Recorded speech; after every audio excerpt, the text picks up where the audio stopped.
In the deepest reaches of space, where ancient civilizations rise and fall like cosmic tides, humanity stumbles forward, young, reckless, and utterly unpredictable. They are the newcomers, the ones who shouldn't survive, yet somehow do. They break every rule of galactic politics, ignore diplomatic protocols, and rush headfirst into situations that would make seasoned starfarers retreat in terror. But sometimes, in their beautiful, foolish ignorance, humans do something so unexpectedly pure that it reshapes the very foundation of interstellar relations. Sometimes, a single act of kindness from a species barely out of its planetary cradle can topple empires and birth new alliances that will echo through the void for millennia. This is the story of Marcus Chun, a human cargo hauler who picked up what he thought was an abandoned pet on a dying world. He had no idea that his simple act of compassion would make him the most wanted and most protected being in the galaxy.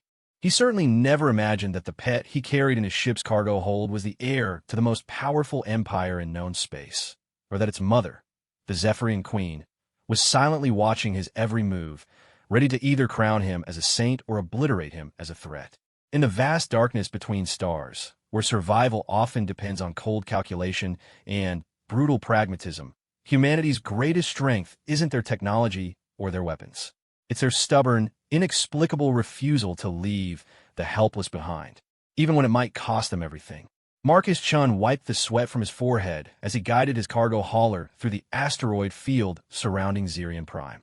The dying world spun slowly beneath him, its surface scarred by centuries of strip mining and industrial abuse. Once a thriving colony, Zirion Prime was now little more than a graveyard, a testament to corporate greed and environmental neglect. The job was simple enough. Pick up the last shipment of rare earth minerals from the abandoned mining facility, deliver them to the trading post at Kepler Station, and collect his payment. Simple jobs were becoming harder to find in this sector, especially for an independent hauler like Marcus. The big corporations were squeezing out the little guys, and humans were still considered the new kids on the galactic block. Marcus had been running cargo for 3 years now, ever since he'd saved enough credits to buy a ship, a battered but reliable Terran Industries freighter he'd christened the Wandering Star. It wasn't much to look at, with its patched hull and jury-rigged systems, but it was his. In a galaxy where humans were often treated as barely civilized upstarts, having his own ship meant freedom. As he descended through the planet's thin atmosphere, Marcus couldn't help but feel a pang of sadness. The skeletal remains of once great cities dotted the landscape below, their empty windows staring up at him like dead eyes. Whoever had lived here before the mining companies arrived, they were long gone now. The automated landing beacon guided him to a small spaceport on the outskirts of the main mining complex. The facility was completely automated, no living beings left to operate it. Just machines carrying out their final program tasks until they, too, would eventually shut down and let the planet die in peace. Marcus secured his ship and stepped out into the thin air, his breathing mask automatically adjusting to filter the low oxygen atmosphere. The landscape around the spaceport was desolate, nothing but rust-colored dirt and the occasional piece of abandoned equipment. In the distance, the massive excavation machines sat silent and still like sleeping giants waiting for orders that would never come. The cargo was exactly where his contact had promised it would be, a single container filled with processed rare earth elements worth enough to keep Marcus flying for months. He loaded it into his ship's cargo hold with the help of the facility's automated systems, running through his pre-flight checks as the machinery worked. It was during his final walk-around inspection that Marcus heard it, a soft, keening sound coming from somewhere near the landing pad. At first, he thought it might be whined through the abandoned structures, but there was something distinctly organic about it, something alive. Following the sound, Marcus made his way around a pile of discarded mining equipment and found the source. Huddled against a piece of twisted metal was what appeared to be some kind of animal. It was roughly the size of a house cat, with iridescent scales that shifted between blue and purple in the dying sunlight. Its breathing was labored, and one of its wings that looked almost crystalline, was clearly broken. Marcus had seen a lot of strange alien creatures in his travels, but nothing quite like this. The being looked up at him with large, multifaceted eyes that seemed almost intelligent. There was something in that gaze, not just animal fear, but genuine awareness. "Hey there, little guy," Marcus said softly, crouching down a safe distance away. "What are you doing out here all alone?" The creature made that keening sound again, weaker this time. Its scales had lost much of their luster, and Marcus could see that it was in bad shape. Whatever species it was clearly dying. Marcus knew he should just leave it. Getting involved with alien wildlife was always risky, and he had a schedule to keep. The cargo needed to reach Kepler Station within the week, and he couldn't afford any delays. Besides, for all he knew, the creature could be dangerous or carrying some kind of disease. But as he looked into those intelligent eyes, Marcus found himself remembering another time, another dying creature. He'd been 8 years old, walking home from school through the park near his house in New Shanghai. He'd found an injured bird, its wing broken from flying into a window. His mother had told him to leave it alone, that nature would take its course. But Marcus couldn't do it. He'd carefully picked up the bird, taken it home, and nursed it back to health. The memory decided it for him. Marcus slowly extended his hand toward the alien creature, speaking in low, soothing tones. To his surprise, the being didn't try to flee or attack. Instead, it actually moved closer, pressing its small body against his gloved hand. Okay, Marcus murmured. "Let's get you somewhere safe." He carefully lifted the creature, noting how light it felt, almost as if its bones were hollow like a bird's. The broken wing hung at an awkward angle, and Marcus could feel the rapid beating of its heart through its scales. Whatever this thing was, it was definitely in distress. Back on his ship, Marcus set up a makeshift medical area in one corner of his small living quarters. He wasn't a veterinarian, but he'd picked up basic medical training during his time in the Terran Space Corps. The principles were the same, regardless of species: stabilize the patient, treat the injuries, and hope for the best. The creature's wing was definitely broken, but the break was clean. Marcus carefully splinted it using materials from his emergency medical kit, working slowly and talking to the being throughout the procedure. To his amazement, the creature seemed to understand that he was trying to help. It remained still and calm, occasionally making soft, trilling sounds that reminded Marcus of a cat's purr. Once the wing was stabilized, Marcus turned his attention to the creature's other needs. It was clearly dehydrated and malnourished. He tried offering it water first, which it accepted gratefully, lapping at the liquid with a small, forked tongue. Food was trickier. Marcus had no idea what the being might eat. He tried small amounts of various items from his stores, finally finding success with some protein bars that the creature seemed to enjoy. As the hours passed, the being's condition slowly improved. Its scales regained some of their color, and its breathing became less labored. It even managed to move around a bit, though it was careful not to put weight on its injured wing. Marcus found himself oddly attached to his unexpected passenger. There was something endearing about the creature, an intelligence in its eyes, and a grace in its movements that suggested it was far from being a simple animal. He decided to call it Lucky, figuring it had been pretty fortunate that he'd found it before the planet's harsh conditions finished the job. The journey to Kepler Station was uneventful, giving Marcus time to observe his patient.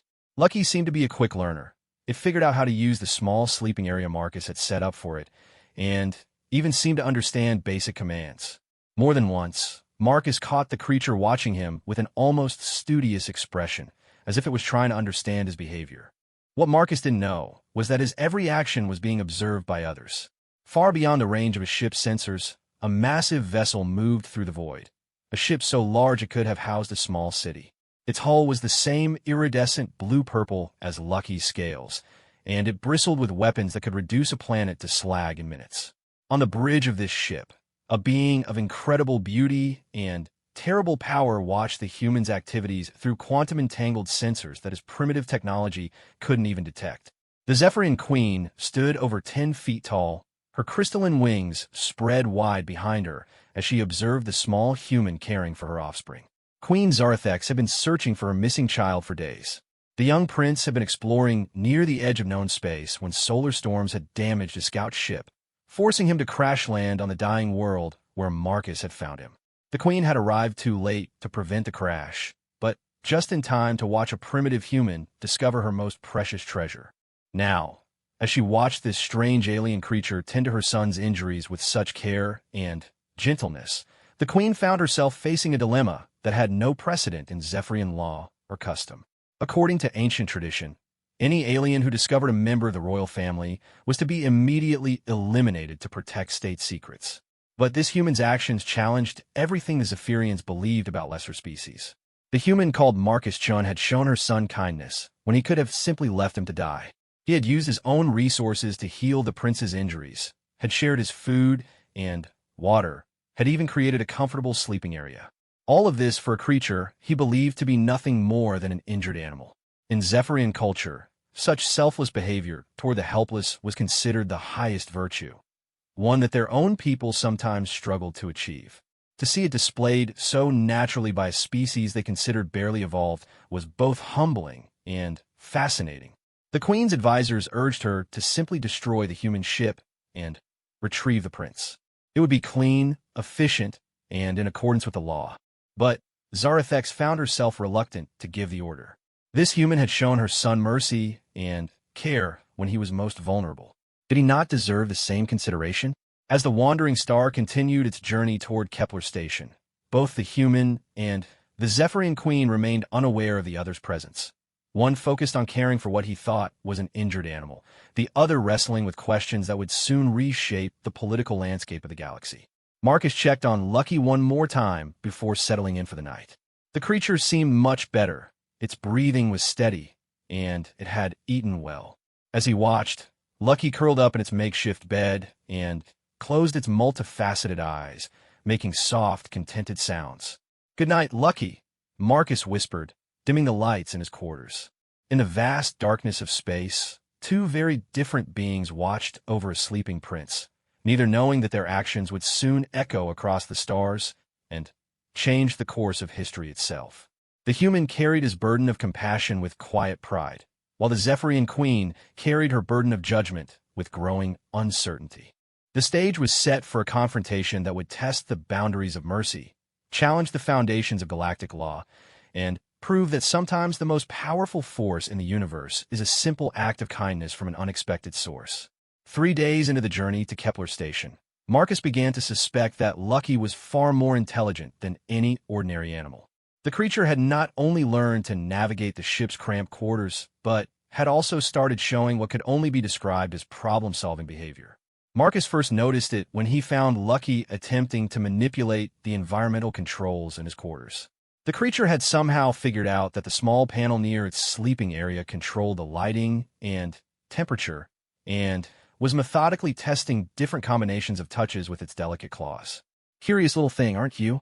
Marcus said, gently moving Lucky away from the controls.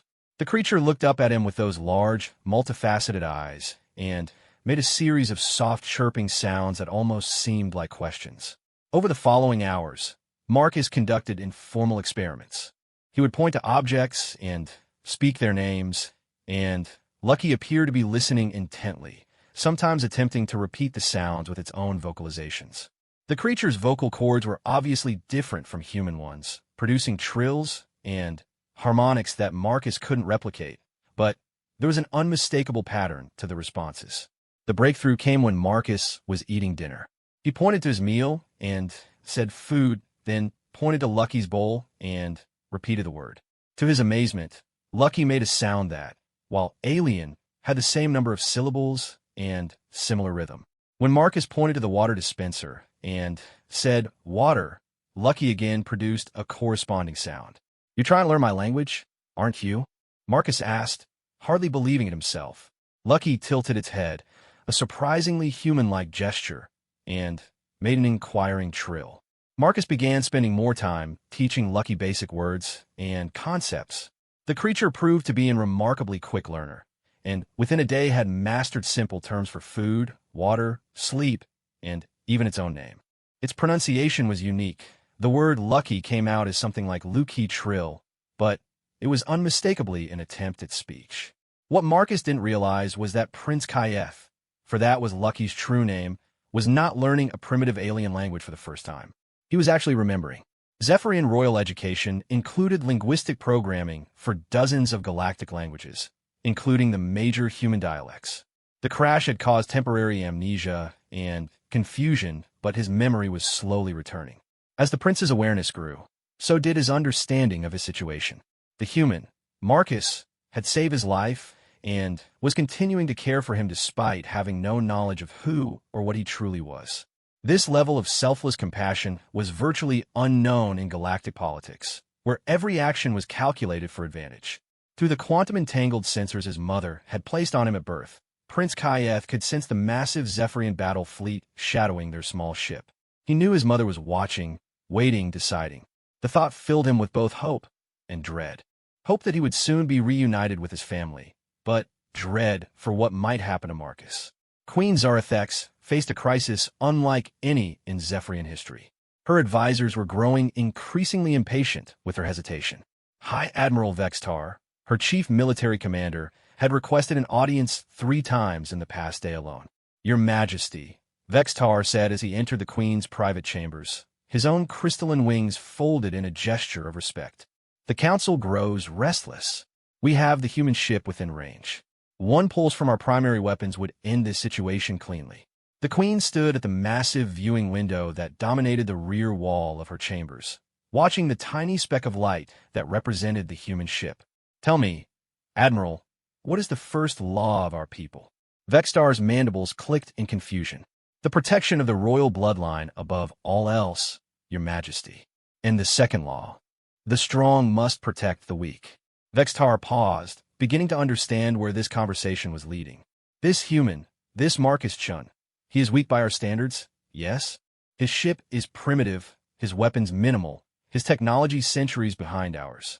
Yes, Your Majesty, but, and yet when he found our prince, helpless, injured, near death, what did he do? Vextar's wings rustled uncomfortably. He protected him, healed him, continues to care for him. A weak creature protecting one, even weaker. Following our second law more faithfully than many of our own people would in similar circumstances. The Queen turned to face her admiral, her own massive wings shifting colors from deep purple to electric blue, a sign of strong emotion. "Tell me, Admiral, what happens to a Zephyrian who violates our second law?" "They are exiled, Your Majesty, stripped of rank and cast out from our society." "And what should happen to an alien who upholds our laws better than we do ourselves?" Vextar had no answer for that. In all his centuries of service, he had never encountered such a philosophical dilemma. The Queen's point was clear. By their own moral code, the human deserved recognition, not execution. Meanwhile, aboard the Wandering Star, Marcus was beginning to realize that his passenger was unlike anything in the xenobiology databases he'd studied. Lucky's healing rate was extraordinary. The broken wing was already showing signs of proper bone fusion after just 3 days. More puzzling was the creature's behavior, which seemed to grow more sophisticated by the hour. That evening, as Marcus prepared for sleep, Lucky approached him with something in its small claws. It was one of Marcus's data tablets, which the creature carefully placed on the small table between them. Lucky then touched the tablet's screen and looked expectantly at Marcus. "You want to look at this?" Marcus asked, picking up the tablet. Lucky made an excited trilling sound. Marcus activated the tablet and pulled up his collection of stellar cartography data, maps of the local sector with shipping routes and system information. Lucky studied the display intently, occasionally reaching out to touch specific areas of the star map with one delicate claw. What happened next made Marcus's blood run cold. Lucky systematically pointed to several systems on the map, making specific vocalizations for each one. But these weren't random sounds. They were clearly attempts at pronouncing the system names written on the screen. Alpha Centauri. Marcus read aloud when Lucky pointed to the first system. Lucky repeated it back, pronunciation improving with each attempt. Vega. Again, Lucky mimicked the name. Kepler. This time, Lucky's pronunciation was nearly perfect. Marcus set the tablet down with shaking hands. This was no ordinary animal. Hell, this might not be an animal at all. The implications hit him like a meteor strike. If Lucky was sentient, truly sentient, then he might have just kidnapped someone or rescued them. The distinction was crucial, but Marcus had no way of knowing which it was. "Lucky," he said carefully, Are you like me? Are you a person?" Lucky considered the question, head tilted in that thoughtful gesture that was becoming familiar. Finally, it pointed to itself and made a sound that Marcus recognized as an attempt at yes. The revelation should have terrified Marcus, but instead he felt a strange sense of relief. He'd been treating Lucky with respect and care from the beginning. If anything, knowing his passenger was sentient only validated his decisions. Are you hurt? Besides your wing, I mean. Are you sick? Lucky made the yes sound again, then placed a claw against its head and made distressed noises. Head injury? Memory problems? Another yes. Do you remember where you come from? This time Lucky made a sound that clearly meant no, but followed it with frustrated trills that suggested the memories were there, but just out of reach. Marcus leaned back in his chair, mind racing. He had a sentient alien aboard his ship, one that appeared to have amnesia from some kind of head injury. The ethical implications were staggering. He couldn't just drop Lucky off at Kepler Station like a lost pet. He'd essentially be abandoning a person who couldn't even remember their own name. But he also couldn't keep Lucky indefinitely. The creature clearly belonged somewhere, with its own kind. There had to be others of its species looking for it. As if summoned by his thoughts, the ship's proximity alarms suddenly activated. Marcus rushed to the bridge, Lucky following close behind with its awkward, wing-favoring gait. The sensor display showed a massive object approaching from their starboard side. As the computer analyzed the signal and updated the display, Marcus felt his mouth go dry. The object was a ship, but it was enormous, easily 10 times the size of the largest vessel in the human fleet. The design was unlike anything in the databases, with flowing organic curves that seemed to shift and ripple as he watched. The hull was the same iridescent blue-purple as Lucky's scales. Lucky, Marcus said quietly, I think someone's coming to look for you. Lucky moved to the view screen and stared at the approaching ship.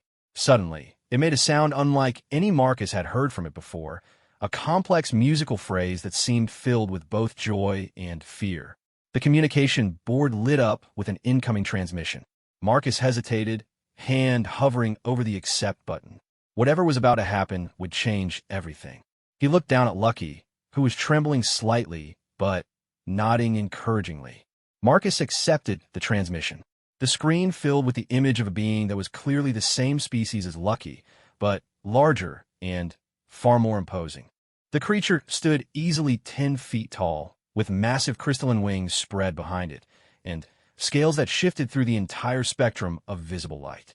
The being's multifaceted eyes were the same as Lucky's, but there was an intelligence and authority in them that spoke of vast power. When the being spoke, its voice was like music, complex harmonies that somehow translated into words Marcus could understand. Human, the voice said, each word carefully enunciated, you carry one who is precious to us. We come to retrieve our young one. Marcus swallowed hard, acutely aware that his small cargo hauler was probably surrounded by weapons that could vaporize him without effort. But he also noticed something in the alien's tone. Not the threatening demand he'd expected, but something more like a request. He's your child? Marcus asked. Lucky. The alien's head tilted in confusion. Ah, you have named him. Yes, the one you call Lucky is important to us. We have watched you care for him. You have shown great kindness to one you believed to be a simple creature. He's intelligent, very intelligent. I think he has some memory problems from his injuries, but he's definitely sentient. The alien's expression shifted, showing what might have been surprise. You recognized his awareness? Of course. Once I saw the signs, anyway. Look, I don't know what happened to him, but I found him injured on Zirian Prime. I've been trying to help him heal. This we have observed, the alien said. You have fed him from your own supplies. You have created shelter for him. You have tended his injuries with care. You have even begun to teach him your language. Marcus glanced down at Lucky, who was watching the exchange intently. It seemed like the right thing to do. I couldn't just leave him there to die. What happened next surprised Marcus completely. The imposing alien's head lowered in what could only be described as a bow of respect. Human Marcus Chun, the alien said formally, I am Queen Zarathex of the Zephyrian Empire. The one you have saved and protected is my son, Prince Kayeth. Your actions have created a debt that cannot easily be repaid. Marcus felt the universe shift around him. He'd been caring for alien royalty. And not just any alien royalty, but apparently the son of a queen powerful enough to command ships the size of cities. I didn't know, he stammered. I just wanted to help. This we understand, Queen Zarathex replied. And it is precisely this ignorance that makes your actions so remarkable. You showed mercy and kindness without any expectation of reward or fear of punishment. Such behavior is rare in the galaxy. Lucky, Prince Kayeth moved closer to the screen and made the musical sound Marcus had heard before. The Queen's expression immediately softened, and she responded with similar musical phrases that were clearly a conversation in their native language. After a few moments, the Queen turned her attention back to Marcus. My son tells me that his memories are returning, and that you have been not just his healer, but his teacher. He has learned much about humanity through your care. He's a remarkable being, Marcus said honestly. Very intelligent, very curious. If I'd known who he was, you would have done exactly the same thing, the Queen interrupted. This is what makes your species so interesting to us. You help first and ask questions later. Marcus wasn't sure if that was meant as a compliment or criticism. What happens now? Now, Queen Zurathek said, we must decide how to honor a debt that has no precedent in our history. But first, Prince Kayeth must return home to complete his healing. You will be escorted to our ship. The transmission ended, leaving Marcus staring at a blank screen. He looked down at Lucky, Prince Kayeth, who was looking back at him with obvious affection and what might have been regret. Well, Your Highness, Marcus said with a weak smile, I guess it's time for you to go home. The prince made a sound that needed no translation. It was clearly the Zephyrian equivalent of thank you. As Marcus prepared for the most important rendezvous of his life, he couldn't shake the feeling that finding that injured creature on Zirian Prime was about to change far more than just his own small corner of the galaxy. The docking procedure was unlike anything Marcus had ever experienced. Instead of the crude mechanical clamps and pressurized tunnels he was used to, the Zephyrian ship seemed to embrace his small cargo hauler with fields of energy that felt almost alive. The wandering star was gently drawn into a docking bay that was larger than most space stations Marcus had visited.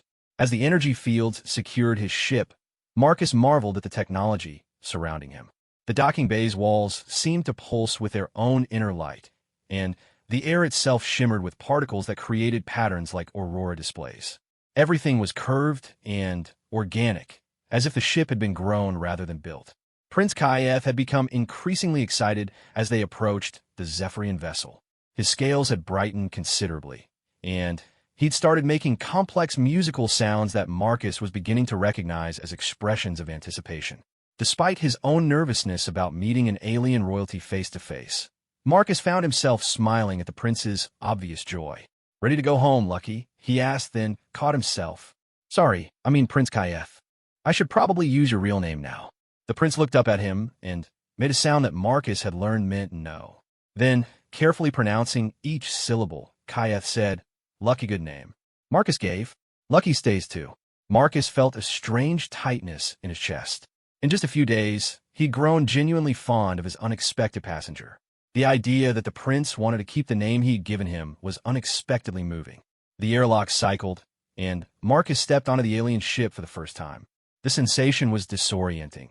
Instead of the hard metal deck plating he expected, his feet sank slightly into what felt like living moss.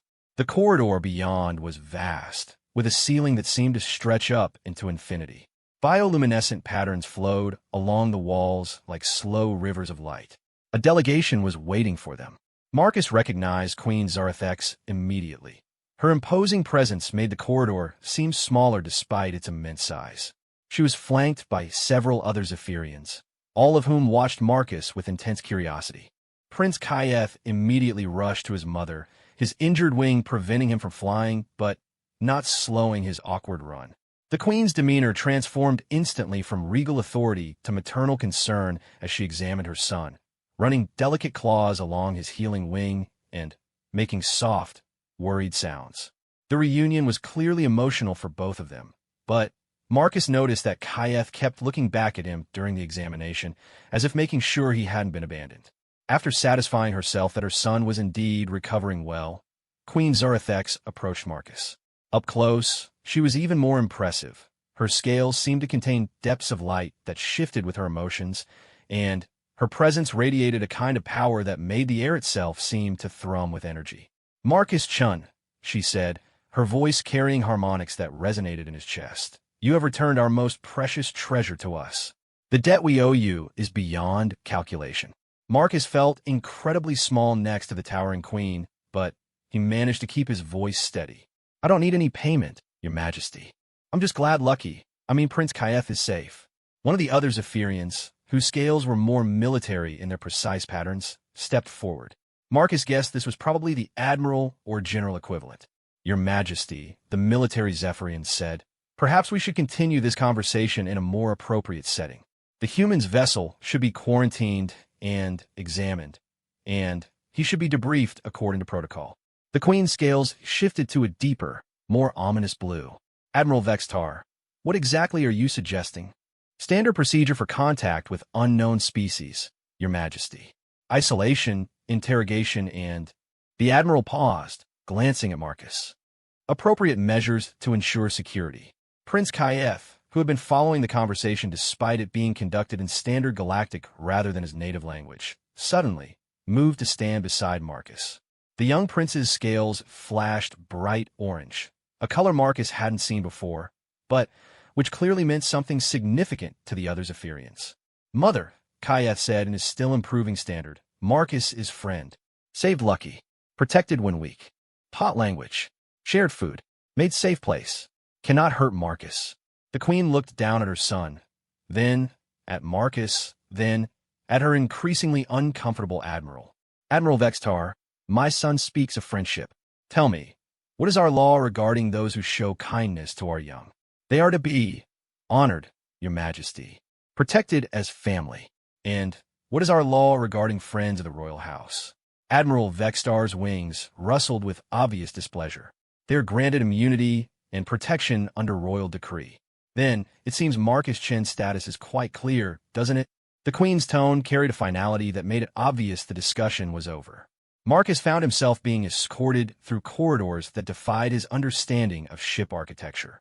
They seemed to stretch and curve in impossible ways, and he suspected that the vessel's interior was larger than its exterior could possibly contain. The Zephyrian technology was so advanced it might as well have been magic. They eventually arrived at what could only be described as a garden chamber. The ceiling opened up to what appeared to be open sky, though Marcus knew they were still inside the ship. Flowing water created streams and small waterfalls, and plants that he couldn't identify filled the space with sweet, alien scents. It was more beautiful than any palace he'd ever imagined. Please sit, Queen Zurathex said, gesturing to what Marcus eventually realized was meant to be a chair, though it looked more like a living plant that had grown into a sitting shape. Marcus carefully lowered himself onto the organic furniture, surprised to find it quite comfortable. Prince Kaeth immediately settled beside him, close enough that Marcus could feel the warmth radiating from his scales. Now, the Queen said, settling herself onto a similar chair that grew to accommodate her much larger frame. Let us speak of what has happened. My son was exploring near the edge of our territory when solar storms damaged his scout vessel. He was forced to make an emergency landing on the world you call Zirian Prime. It must have been terrifying for him, Marcus said. He was in pretty bad shape when I found him. Indeed, the crash caused him physical injury as well as temporary amnesia. For 3 days, he was alone on a hostile world, injured and confused. The Queen's scales shifted to darker colors as she spoke. We arrived in time to witness the final hours of his ordeal, but not in time to prevent his suffering. Marcus started to understand the full scope of what had happened. You saw everything? You watched me find him. We observed your actions from the moment you discovered our prince until this moment. Every kindness you showed him, every moment of care, all of it was witnessed. The implications hit Marcus like a physical blow. You could have taken him back at any time. You could have rescued him immediately. Yes, the Queen said simply. But doing so would have prevented us from learning something extraordinary about your species. Marcus felt a flash of anger. You let him suffer just to study me? You used your own son as bait. Prince Kaeth immediately made distressed sounds, and the Queen's expression became genuinely pained. No, she said firmly. You misunderstand. We did not arrange these events. They occurred naturally. But once we observed your initial reaction to finding our injured prince, we realized we were witnessing something unprecedented. We chose to observe rather than intervene because your actions were teaching us things about humanity that no formal diplomatic contact ever could. Such as the fact that humans are capable of selfless compassion towards species they know nothing about. Such as the fact that you treat unknown beings with inherent dignity rather than suspicion. such as the fact that your first instinct when confronted with suffering is to alleviate it, not to exploit it. Admiral Vextar, who had been standing silently near the chamber entrance, shifted uncomfortably. Your Majesty, with respect, these observations hardly justify the risk to Prince Kaith's safety. The Queen's attention focused on her admiral with laser intensity. Admiral, how many species have we encountered in our expansion across the galaxy? 47 sentient species, Your Majesty. And how many of those species, when first discovering one of our people in a helpless state, showed compassion rather than seeking to exploit the situation? Vextar's silence was answer enough. None, the Queen continued. Every other species we have encountered has either fled in fear or immediately sought to determine what advantage they might gain. Even our allies, when they first discovered our people, calculated the political and economic benefits before offering aid. She turned back to Marcus. You fed my son from your own supplies when you had limited food. You used your medical resources to heal his injuries when you couldn't be certain he wasn't carrying disease. You created a comfortable sleeping area for him when you barely had space for yourself. You began teaching him your language not to interrogate him, but to communicate more effectively. All of this for a being you believed to be an unintelligent animal. Marcus looked down at Prince Kaith, who was listening intently to the conversation. He's not unintelligent. Anyone who spent time with him could see that. Yes, the Queen said, but you recognized his intelligence and treated him with respect even before that recognition occurred. This is what makes your actions remarkable. A new voice joined the conversation, younger with different harmonic patterns. It is also why I wish to remain with Marcus for a time. Everyone turned to look at Prince Kaith, who was struggling with the standard galactic pronunciation, but clearly determined to express himself. Kaith, the Queen said in their native language, your place is here, with your family. My place is learning. The Prince replied in standard, looking directly at Marcus. Marcus teaches without knowing he teaches. Shows kindness without expecting return. I learn more about what is important from watching Marcus than from all palace teachers. Marcus was stunned. You want to stay with me? Lucky, I'm just a cargo hauler. I live in a tiny ship, eat processed food, and spend most of my time traveling between boring trade stations. It's not exactly a life fit for royalty. It's life that saved me, Kaith said simply. It's life that shows true strength, strength used to protect, not to control. The Queen was clearly torn between maternal protectiveness and recognition of her son's point. The galaxy is dangerous for one of royal blood. You would be a target for our enemies, and Marcus would be as well. Then, we make sure they are protected, Admiral Vextar said suddenly. Everyone looked at him in surprise, and the Admiral's scales flushed with embarrassment. I mean, the human has proven his worth. If Prince Kaith wishes to continue his education in this manner, perhaps it could be arranged safely. Marcus held up his hands. Wait. Nobody's asking me what I think about this. I'm honored, truly, but I don't know if I'm qualified to be responsible for a prince.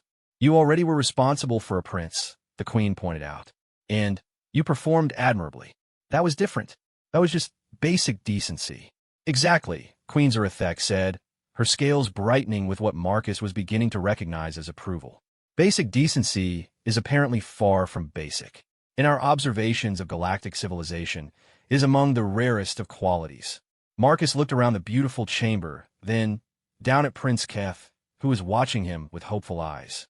The young prince had been through trauma and displacement, had found himself alone and injured on an alien world, and yet had bounced back with remarkable resilience.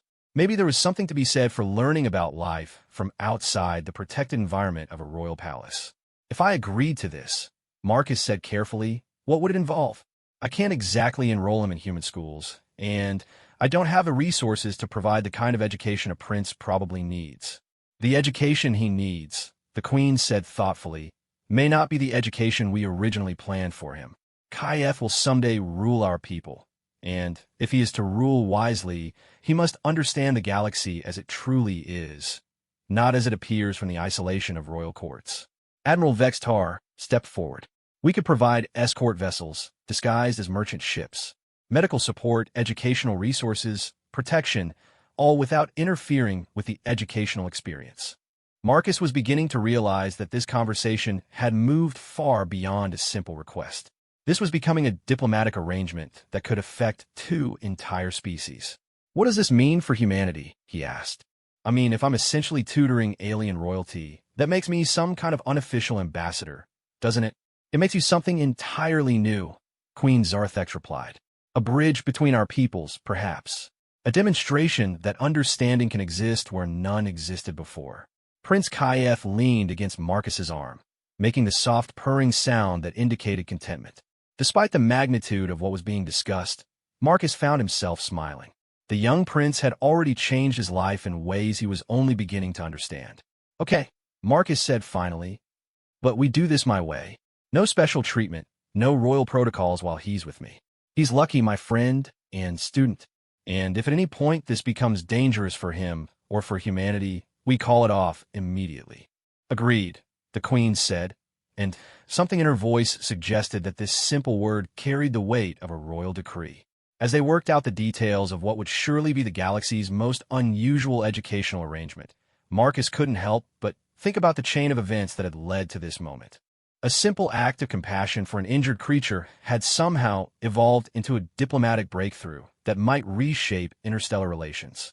Looking down at Prince Kayeth, who would always be lucky to him, Marcus realized that sometimes the most important moments in history started with the simplest human impulse, the desire to help someone who needed help.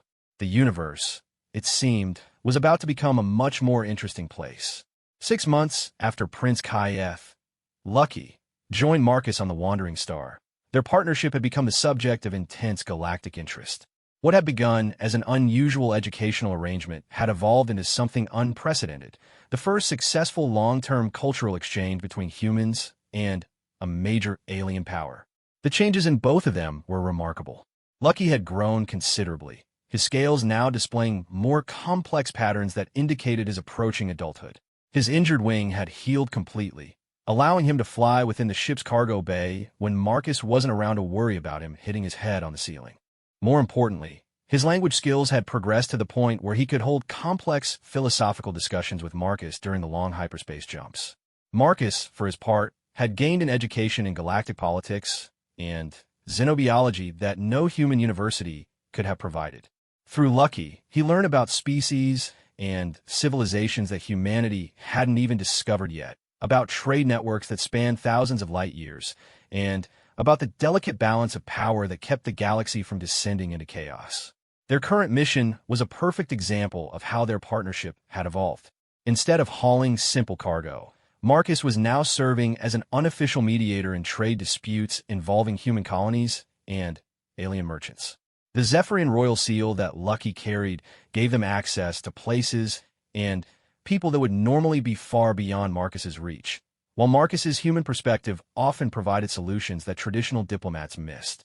They were currently en route to the Proxima Trading Consortium, where a conflict had erupted between human colonists and Calyx traders. The humans accused the Calyx of deliberately contaminating agricultural supplies to create dependency, while the Calyx claimed the humans were violating ancient territorial agreements by expanding their settlements beyond agreed boundaries. The problem, Lucky explained as they reviewed the case files, is that neither side understands the other's cultural priorities. Humans see land as something to be used productively.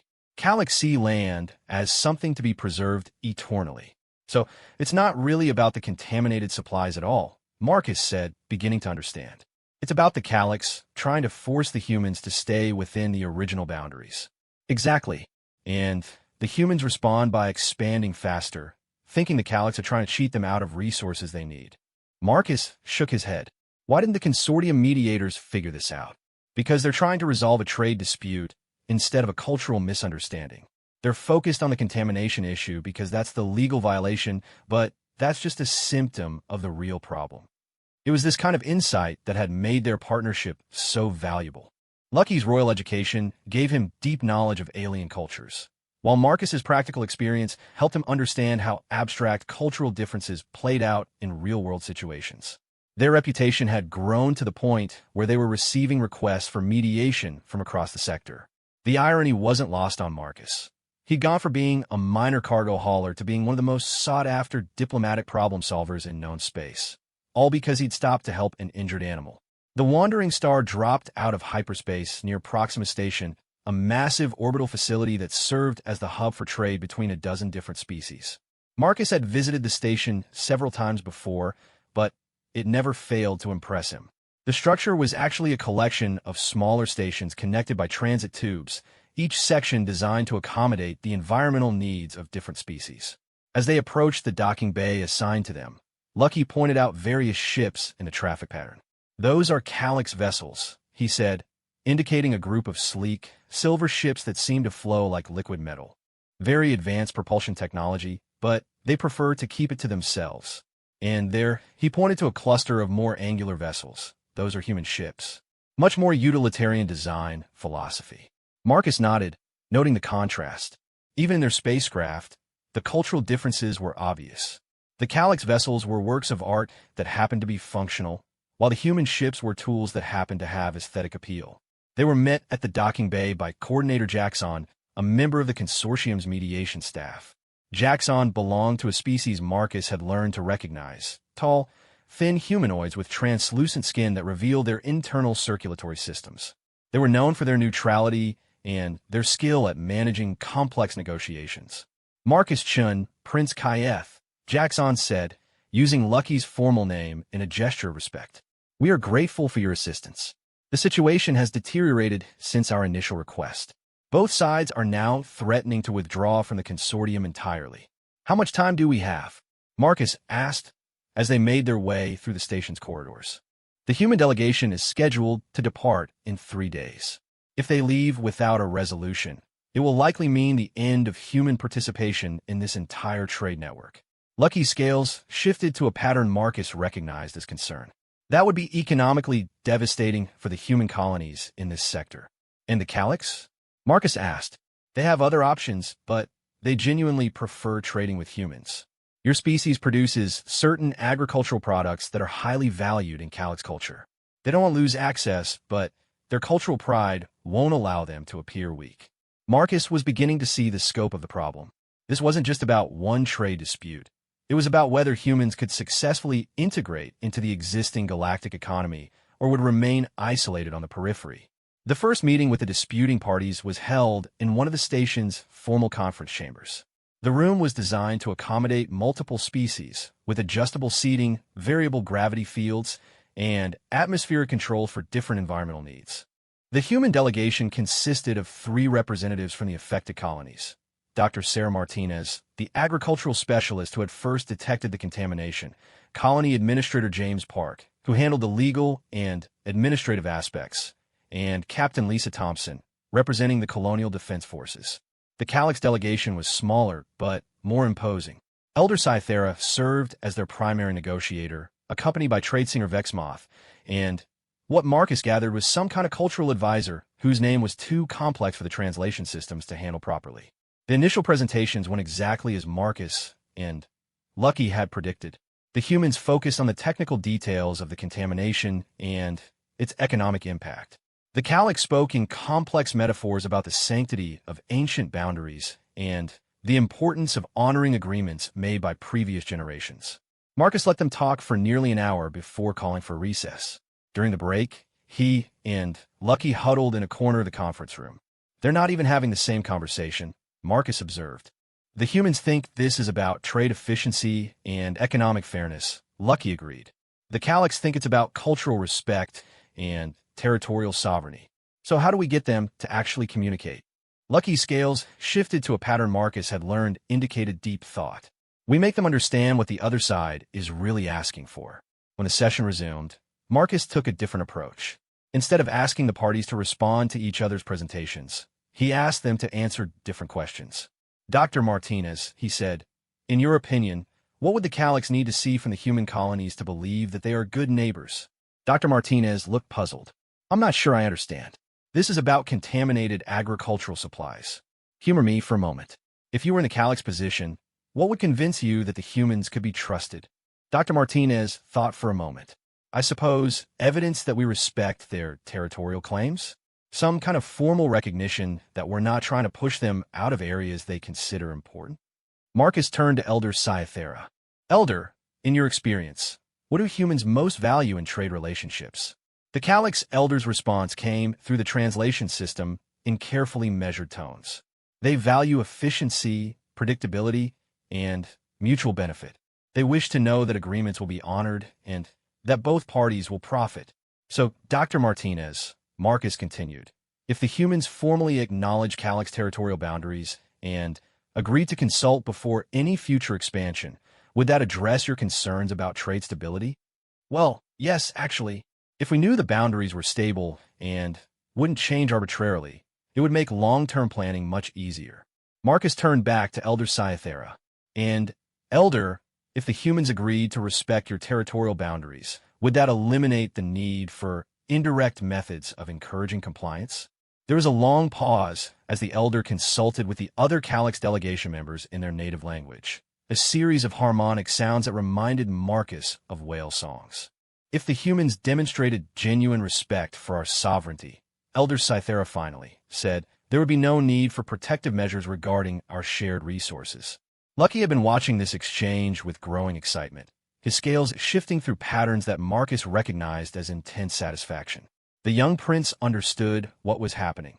The two sides were discovering that their actual needs were completely compatible. So let me make sure I understand, Marcus said. The humans need stable, predictable trade relationships with clear boundaries. The Calyx need formal recognition of their territorial sovereignty and evidence that humans respect their cultural values. Is that correct? Both sides nodded, though Marcus could see that some of them were still catching up to the implications. Then, it seems to me that what we need isn't arbitration of a trade dispute. What we need is a formal treaty that addresses both territorial boundaries and trade relationships. Coordinator Jackson looked skeptical.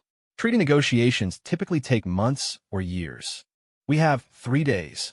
Not if both sides already agree on the basic principles, Lucky interjected. The hard part isn't working out the details. It's getting the parties to understand what they actually want from each other. We just done that. Over the next 2 days, Marcus and Lucky facilitated the most unusual treaty negotiation in recent galactic history. Instead of the formal diplomatic protocols that usually govern such discussions, they treated it more like a collaborative problem-solving session.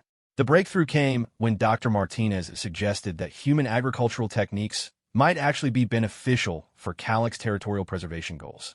The humans could increase crop yields on smaller areas, reducing the pressure for territorial expansion while providing the high-quality products the Calyx valued. In return, the Calyx offered to share certain bioengineering techniques that could make human agriculture more sustainable and less dependent on environmental modification. What emerged was more than a trade agreement. It was a genuine partnership that addressed both species' core concerns while creating new opportunities for cooperation. The signing ceremony was held in the station's main assembly hall, with representatives from dozens of species in attendance. Word had spread throughout the consortium about the unusual mediation process, and many observers wanted to see the results for themselves. As Marcus watched the formal signing, he reflected on how much his life had changed. 6 months ago, he'd been an anonymous cargo hauler trying to make enough credits to keep flying. Now, he was witnessing the creation of what might be a model for human integration into galactic civilization. You did well, Lucky said quietly beside him. We did well, Marcus corrected.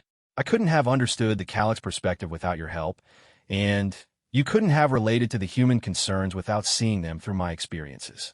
Lucky's scales shifted to a warm golden pattern. That is what Mother hoped would happen. Not just that I would learn about other species, but that the learning would flow both ways. Think she's watching? Mother is always watching, Lucky said with what Marcus had learned was the Zephyrian equivalent of a smile. But I think she is pleased with what she sees. As they prepared to leave Proxima Station, Marcus found himself looking forward to their next assignment. Word was already spreading about their success, and requests for mediation were coming in from across the galaxy. Each case would be different, each set of cultural challenges unique. But Marcus was beginning to understand that the real value of their partnership wasn't in solving individual disputes.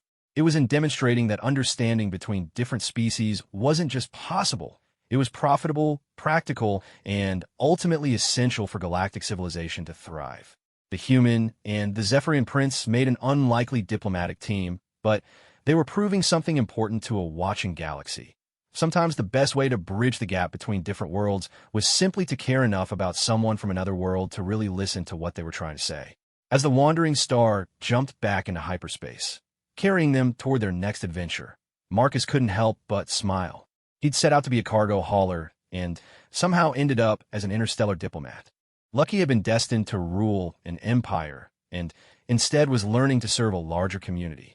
Neither of them had ended up where they planned to be, but both of them were exactly where they needed to be. In the vast complexity of galactic civilization, they'd found their purpose in the simple act of helping others understand each other. One conversation, one conflict, one moment of genuine compassion at a time. 2 years had passed since Marcus found a dying creature on Zirion Prime, and the galaxy had become a fundamentally different place. The partnership between the human cargo hauler and the Zephyrian prince had sparked a revolution in diplomatic thinking, inspiring dozens of similar cultural exchange programs across known space. The wandering star was returning to Zephyrian space for the first time since Lucky had left with Marcus. The young prince, now grown into his full adult size and bearing the complex scale patterns of Zephyrian nobility, had received a formal summons from his mother. It was time for him to assume his role in the royal succession. Marcus felt a complex mix of emotions as they approached the massive Zephyrian home fleet. Pride in how much Lucky had grown and learned, sadness at the thought of their partnership ending, and anxiety about his own future. For 2 years, he'd live a life of purpose and meaning that he'd never imagined possible. Now he faced the prospect of returning to the anonymity of simple cargo runs. "You're worried," Lucky observed, his enhanced emotional sensitivity picking up on Marcus's mood. "A little," Marcus admitted. "I've gotten used to having you around. The ship's going to feel pretty empty without you." Lucky's scales shifted through a pattern Marcus had learned indicated complex thought. "There is something I must tell you, Marcus. Something I have not spoken of, because the time was not right." "What is it?" "My mother did not summon me home to take my place in the succession," Lucky said carefully. "She summoned me home to decline it." Marcus nearly choked on his coffee. "What?" "Lucky, you're the heir to one of the most powerful empires in the galaxy. You can't just decline that." "I can and I will." Zephyrian law allows for voluntary abdication in favor of a younger sibling if the heir believes they can better serve the empire in another capacity. Lucky's scales now showed the deep blue pattern that Marcus recognized as absolute certainty. "I have found my calling, Marcus. It is not ruling from a palace. It is building bridges between worlds. But your mother, your people, they've invested so much in your education, in preparing you to lead. They invested in preparing me to serve our people's best interests," Lucky corrected. "And I believe I can do that more effectively as a diplomat than as an emperor. My brother Zethmore is better suited for traditional rule. He has the patience for court politics and the mind for large-scale administration. I have other gifts." Marcus stared at his friend, hardly believing what he was hearing. "You're sure about this?" "I have never been more certain of anything in my life," Lucky replied. "But my abdication comes with conditions. I will only step aside if certain agreements are formalized." "What kind of agreements?" Lucky's scales shifted to a pattern Marcus had never seen before, something that spoke of authority and determination that reminded him powerfully of Queen Zarethek's. "I want our partnership to become an official institution. I want humans to be granted full membership in the Galactic Mediation Council. And I want you to be named as Earth's first interspecies cultural liaison." Marcus felt the universe shift around him again, just as it had that first day when he'd learned Lucky's true identity. That's a massive diplomatic arrangement. It would change everything for humanity. "Yes," Lucky said simply. "It would give your species the recognition and respect they deserve based on what I have observed over the past 2 years." The docking process with the Zephyrian flagship was even more elaborate than Marcus remembered. His small cargo hauler was treated with full diplomatic honors, guided by an escort of crystalline fighters that moved like living jewels through space. Queen Zarethek's was waiting for them in the same garden chamber where they had first negotiated Lucky's unconventional education. But she was not alone. The chamber contained what Marcus realized was essentially a gathering of galactic dignitaries, representatives from dozens of species, many of whom he recognized from their mediation cases. "Marcus Chun," the Queen said formally as they entered, "you return to us having fulfilled your promise beyond our most optimistic expectations." Marcus bowed, still not entirely comfortable with royal protocol, but understanding its importance. "Your Majesty, it's been an honor to work with Prince Kayef." He's taught me as much as I've taught him. Indeed. And what he has learned, through you, has already begun to reshape galactic diplomacy. The Queen gestured to the assembled representatives. These are members of the Galactic Mediation Council, along with ambassadors from the major powers. They have come to witness what may be a historic moment in interstellar relations. A new voice joined the conversation, one that spoke in the harmonic patterns Marcus had learned to associate with the Valdres Collective, a confederation of species that controlled much of the galaxy's banking and trade infrastructure. The Council has reviewed the records of your mediation activities, the Valdres representative said. In 2 years, you have successfully resolved conflicts that our traditional diplomatic corps failed to address in decades. Your methods are unconventional, but undeniably effective. Our methods are based on actually understanding the parties involved, Marcus replied, feeling more confident on this familiar ground. Most diplomatic conflicts aren't really about the surface issues. They're about underlying cultural misunderstandings. Precisely, said another representative, this one from the hegemony of independent systems. Your success rate in achieving lasting resolutions is unprecedented. More importantly, the parties you mediate between often become stronger allies than they were before their conflicts began. Queen Zarthex stepped forward. Marcus Chun, the Galactic Mediation Council has voted unanimously to offer humanity full membership in their organization. They have also voted to create a new position, Director of Cultural Mediation, specifically designed around the methods you and my son have developed. Marcus felt his knees go weak. Full membership in the Galactic Mediation Council would mean humanity had a voice in resolving conflicts across known space. It would be the biggest step forward in human galactic integration since first contact. There is one condition, the Queen continued. The position of director must be filled by someone who has demonstrated the necessary skills and temperament. The Council has unanimously selected you for this role. The chamber fell silent as Marcus processed what he was being offered. Director of Cultural Mediation for the Galactic Mediation Council. It was a position that didn't just represent personal success. It would make him one of the most influential humans in galactic politics. I'm honored, Marcus said carefully, but I'm not sure I'm qualified for such a responsibility. I'm just a cargo hauler who got lucky. You are a human who showed kindness to a stranger, Lucky interjected, stepping up beside Marcus. You're someone who listens more than they speak, who seeks to understand before seeking to be understood. You're someone who treats every being with dignity regardless of their species or status. These are not common traits in galactic politics, Marcus. They're exactly what the galaxy needs. Admiral Vextar, who had been standing with the Zephyrian delegation, approached. Marcus was surprised to see that the military commander who had once wanted to eliminate him was now looking at him with obvious respect. Human Marcus, Vextar said formally, 2 years ago, I believed you were a security risk. I have since learned that you are perhaps the most valuable asset our alliance has ever gained. Your methods have prevented 3 potential wars and created trade relationships worth trillions of credits. The Zephyrian Empire strongly supports your appointment to this new position. Marcus looked around the chamber at the assembled representatives, then at Lucky, whose scales were showing the warm, golden pattern of pride and affection. What about us? Marcus asked his friend. If I take this position, if you decline the succession, what happens to our partnership? Lucky's scales brightened even further. That is the beauty of this arrangement, Marcus. As Director of Cultural Mediation, you will need a Deputy Director who understands both the theoretical and practical aspects of interspecies relations. I cannot think of anyone more qualified for that position than myself. So we keep working together? If you will have me as your partner in this new venture, then, yes, we continue the work we started, but on a scale that could benefit the entire galaxy. Marcus looked around the chamber one more time, taking in the expectant faces of beings from dozens of different worlds. 2 years ago, his biggest ambition had been to make enough credits to keep his ship flying. Now he was being offered the chance to help shape the future of galactic civilization. There's one thing I need to know, he said to Queen Zarthex. Why? Why did you really let me keep Lucky for 2 years? Why build all of this around one random human who happened to do the right thing? The Queen's expression became thoughtful, her scales shifting through complex patterns. Because, Marcus Chun, we have observed galactic civilization for centuries.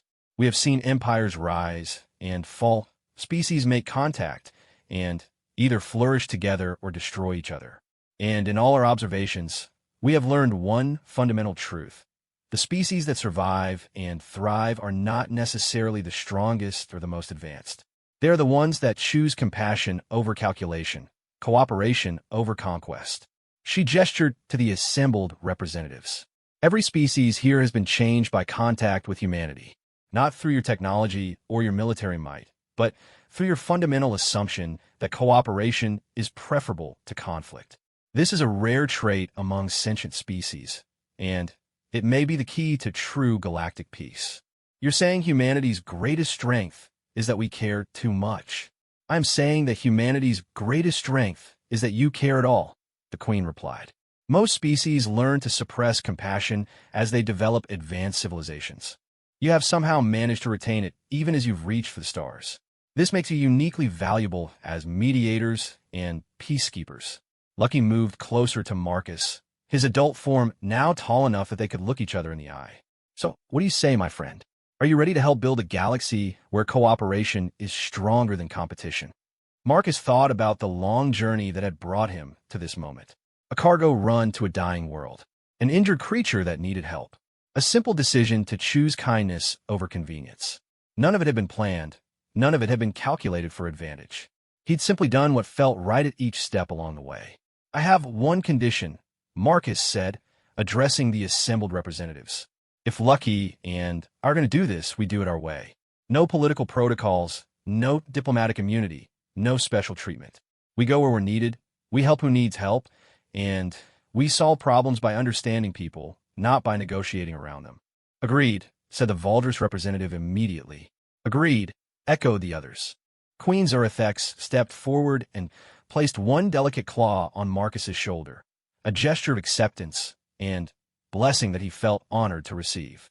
Then, let this moment mark the beginning of a new era in galactic relations, she said formally. An era where understanding triumphs over suspicion, where cooperation defeats conflict, and with a simple act of caring for one another guides us toward a better future. The formal ceremony that followed was grand and impressive, with speeches from representatives of dozens of worlds and the signing of agreements that would be studied by historians for centuries. But Marcus found himself thinking about simpler moments. Lucky's first attempts at human speech, their long conversations during hyperspace jumps, the satisfaction of watching former enemies become allies. As the ceremony concluded and the representatives began to disperse, Lucky approached Marcus with something that looked almost like nervousness in his scale patterns. There is something else, the former prince said quietly. In declining the succession, I also requested permission to take a new name. A name that reflects who I have become rather than who I was born to be. What name? Lucky's scales shifted to the warm, golden pattern of affection and gratitude. I wish to be formally known as Lucky Marcus Friend. In our naming conventions, this identifies me as your chosen brother and partner. Marcus felt tears gathering in his eyes. Lucky, I'm honored. But are you sure? That's a pretty big step to take. I have never been more certain of anything, Lucky replied. You gave me this name when I had no other identity, and you treated me as family when I had no claim to your loyalty. Now I want to make that relationship official in both our cultures. Marcus extended his hand, and Lucky grasped it with his own claw in the gesture of friendship they had developed over their time together. Welcome to the family, Lucky Marcus Friend, Marcus said with a grin. Welcome to your new life, Marcus Chun, Director of Cultural Mediation, Lucky replied. As they stood together in the garden chamber of the Zephyrian flagship, surrounded by the representatives of dozens of worlds, Marcus reflected on the strange journey that had brought them to this point. He'd saved an injured creature because it was the right thing to do, and that simple act had somehow changed the course of galactic history. Looking at his friend and partner, no longer a lost prince, but a being who had chosen his own destiny, Marcus realized that the most important lesson he'd learned wasn't about diplomacy or cultural mediation. It was about the power of treating every being you met with dignity and respect, regardless of who they were or what they could do for you. In a galaxy full of ancient civilizations and vast empires, sometimes the most revolutionary act was simply being kind to a stranger who needed help. And sometimes, if you were very lucky, that stranger would become the best friend you'd ever had, and together you'd find ways to make the universe a little bit better for everyone. The human had carried the sick hatchling because it was the right thing to do. The queen had watched because she wanted to understand what kind of beings humans truly were. The prince had chosen friendship over empire because he'd learned there were more important things than power. And now, as they prepared to embark on their new mission to help build understanding across the galaxy, all three of them understood that the greatest adventures weren't about conquering new worlds or amassing great wealth. They were about the connections you made with others along the way, and the courage to choose compassion when it would be easier to choose indifference. The universe was vast and often dangerous, filled with beings who might never understand each other. But it was also filled with possibilities for friendship, cooperation, and hope. And as long as there were beings willing to reach out to help others, even when those others were strangers from distant worlds, there would always be reasons to believe that tomorrow could be better than today. Marcus and Lucky had work to do, worlds to visit, conflicts to resolve, and bridges to build between species that had never imagined they could understand each other. It was going to be the adventure of several lifetimes, and they couldn't wait to get started.